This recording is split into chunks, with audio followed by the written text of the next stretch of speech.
De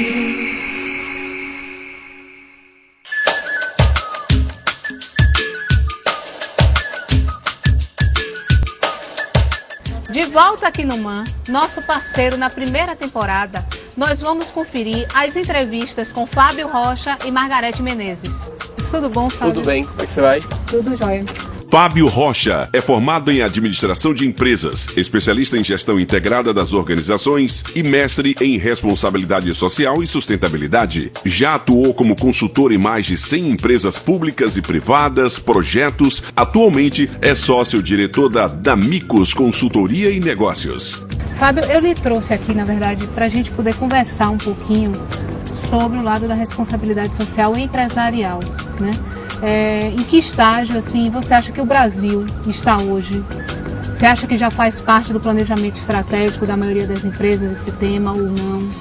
O que você acha hoje, assim, do panorama geral?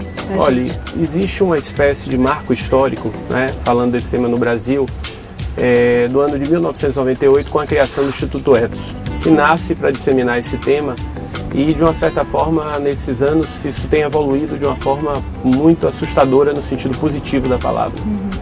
Era um tema e uma palavra e conceitos e práticas que praticamente não existiam do ponto de vista de uma discussão mais pesada, não só nas empresas, mas na academia, na mídia. E hoje esse tema tem um peso muito grande, né? Onde as empresas, inclusive, começam a criar estruturas para isso.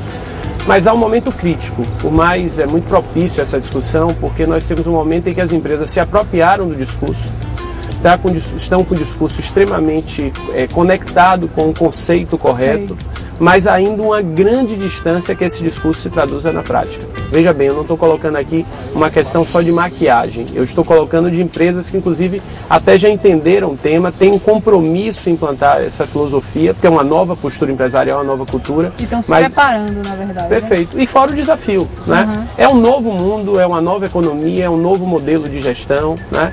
Que eu acho, Érica, que é isso que falta que nós entendamos. Essa atitude das empresas brasileiras em relação hoje à responsabilidade social, essa implantação, há uma preocupação em fazer isso de uma forma correta ou é muito mais discurso realmente?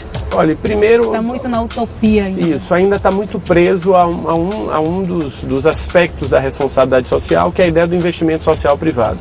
Se você perguntar, a maioria das organizações e das pessoas, quando elas são convidadas ou posicionadas para liderar esse tema dentro das organizações, elas automaticamente pensam na ideia de investir em projetos sociais, ambientais e culturais. Não que isso não faça parte desse composto do conjunto, mas é muito mais rever as práticas de gestão e inserir a responsabilidade social nisso.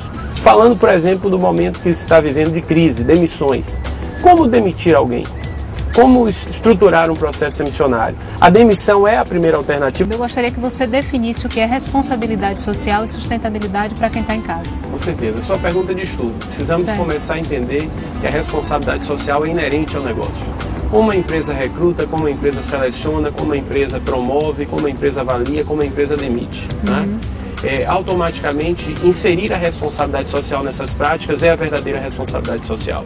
Você utilizar anúncios citando a questão da boa aparência como elemento de seleção ou utilizando esse critério, você não dá retorno aos candidatos que participaram do processo seletivo, você ter discriminação no processo de contratação, seja de gênero, no caso da mulher, né, a questão racial, né, os próprios processos da relação líder-liderado, do assédio moral, né, algo que não está tão presente no Brasil explicitamente, assédio sexual, e a própria demissão. Você demite, utiliza a demissão como primeiro instrumento ou ferramenta para reduzir custos, o quanto é transparente esse processo, que apoio você dá ao funcionário para que ele se recoloque no mercado. Então, sua pergunta, Érica, foi muito feliz. É isso que o público, é isso que os gestores, é isso que é o mercado e a sociedade precisam entender.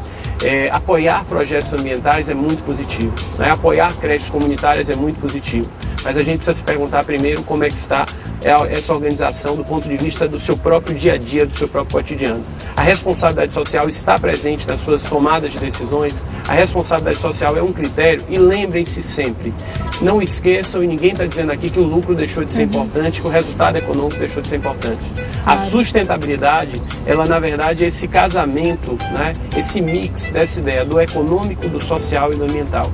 é você pensar em plantar um complexo turístico e no próprio projeto você já imaginar essas 3 dimensões. É você pensar em instalar uma unidade industrial e já pensar em todas essas dimensões. Em torno também. E não a compensação. Né? Então não vamos de forma nenhuma dizer que somos contrários a essa ideia de apoio a projetos. De forma nenhuma, é uma maneira, uma contrapartida social das organizações. Mas vamos sempre, falando no popular, olhar para o nosso próprio umbigo, né? Olhar para a nossa própria realidade. Na verdade, começar essa responsabilidade internamente para que depois a gente possa... Até para que haja coerência. Coerência de atitude, né? É um conceito fundamental. Aquela história do faço o que eu digo, mas não faço o que eu faço, não vale para a responsabilidade social. Ok, Fábio, obrigado por essa entrevista. Eu que agradeço.